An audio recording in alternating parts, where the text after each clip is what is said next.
Hello students, hope you are well. This is your science class and in this class I am going to start your chapter 6 Every drop counts.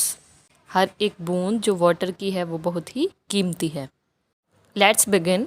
This is the story of Ghadsi Sar, which is a lake which was made by King Ghadsi of Jaisalmer. This was made by 650 years ago. जो lake and Pond's होते हैं वो water को collect करने के लिए बनाए जाते हैं.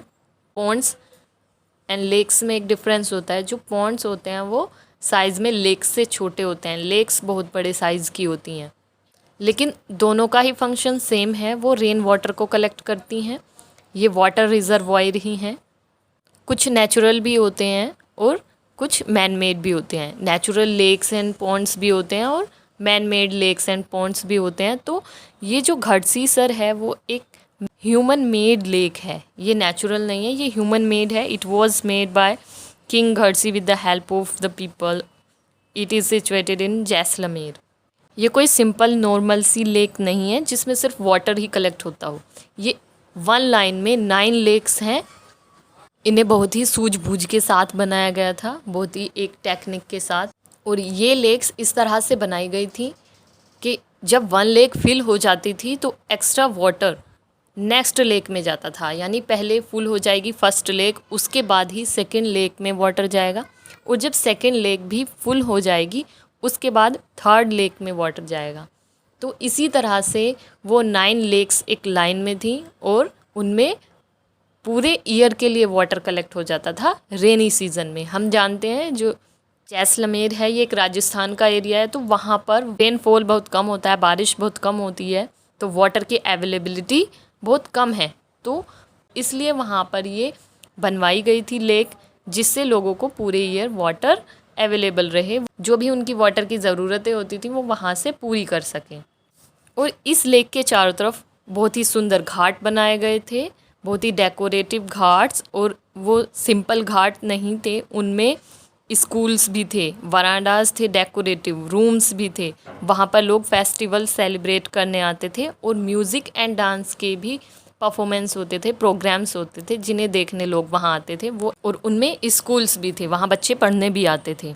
और ये जो लेक थी वो सभी की थी. It belongs to everyone and everyone to care to keep it clean. सभी इसको साफ रखने में भी अपना योगदान देते थे. और ये जो लेक थी कई मीलों तक, मैनी माइल्स तक फैली हुई थी. 1 माइल में 1.6 किलोमीटर्स होते हैं, तो ये कई किलोमीटर्स में फैली हुई थी. But nowadays Gadsisar is no more in use. Many new buildings and colonies have come up in between those 9 lakes. अब उन लेक्स 9 लेक्स की लाइन के बीच में बहुत सी कॉलोनीज़ बन गई हैं और बिल्डिंग्स बन गई हैं, जिससे अब रेन वाटर उनमें कलेक्ट नहीं हो पाता है और ऐसे ही बह कर के वेस्ट हो जाता है. अब उसका लेक का, अब घड़सी सर लेक का कोई यूज़ नहीं होता है. On page number 52 you can see here a topic through the eyes of Al-Biruni. Al-Biruni was a traveler who came to India thousands of years ago. वो thousands of years पहले यानी हज़ारों साल से भी ज़्यादा पहले इंडिया आया था और उसने यहाँ के लेक्स एंड पॉन्ड्स के बारे में काफ़ी कुछ लिखा है उसकी बुक में. जो ट्रैवलर्स होते थे वो ट्रैवल करते थे कंट्री टू कंट्री और वहाँ के बारे में लिखते थे. तो अल-बिरूनी ने भी अपनी बुक में लिखा है इंडिया के बारे में और वो कहता है the people here are very skilled at making ponds. My country man would be surprise to see them. वो कहता है कि यहाँ के लोग पॉन्ड्स बनाने में बहुत ही ज़्यादा स्किल्ड हैं, बहुत ही ज़्यादा योग्य हैं, और वो अगर मेरे कंट्री के लोग ये देख लें तो सरप्राइज्ड हो जाएंगे. जैसा कि वेल में वाटर को निकालने के लिए एक बकेट का यूज़ होता है. वेल में बकेट डाली जाएगी, उसे ऊपर खींचा जाएगा और उससे वाटर निकाला जाएगा. लेकिन यहाँ पर वो देखता है कि स्टेप्स बनी हुई हैं जिससे कि जिसे भी वाटर की ज़रूरत है वो स्टेप्स के थ्रू वाटर लेने नीचे जा सकता है वाटर लेवल तक, और वहाँ से लेकर के वो स्टेप्स से ही ऊपर आ सकता है. तो ये सब देखकर जो अल-बिरूनी था वो सरप्राइज था. वो उज़्बेकिस्तान से आया था और उसने अपनी बुक में लिखा है कि अगर उसके कंट्री मैन यानी उसके कंट्री के लोग ये देख लें कि यहाँ इंडिया के लोग पॉन्ड्स कैसे बनाते हैं तो वो लोग सरप्राइज्ड हो जाएंगे।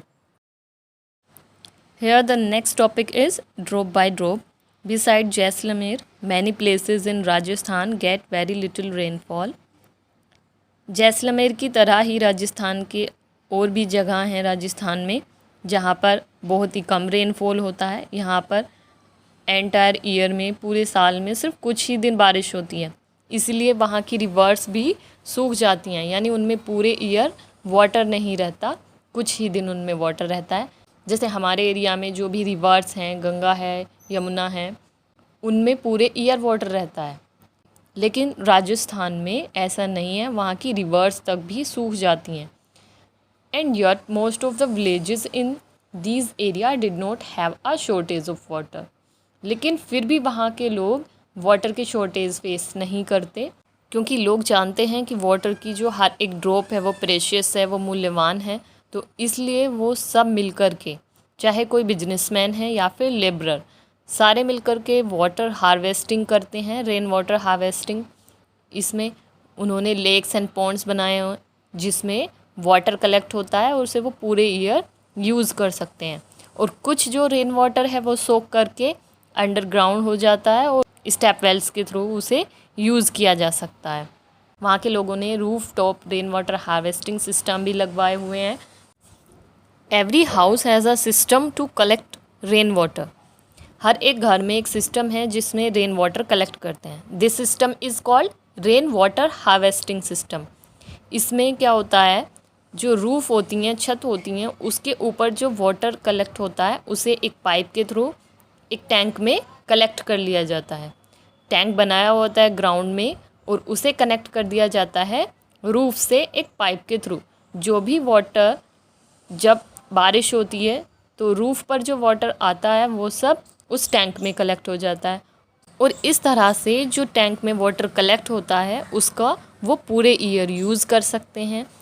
उसे वो बॉईल करके या फिर फ़िल्टर करके एज अ ड्रिंकिंग वाटर भी यूज़ कर सकते हैं, यानी पीने में भी उसका इस्तेमाल कर सकते हैं, या फिर अपने प्लांट्स को देने के लिए, प्लांट्स की अगर वो वाटरिंग करना चाहें गार्डन में, उसे यूज़ कर सकते हैं वाटर को, और अपने अदर वर्क कर सकते हैं, जो अदर एक्टिविटीज़ हैं वो उससे कर सकते हैं।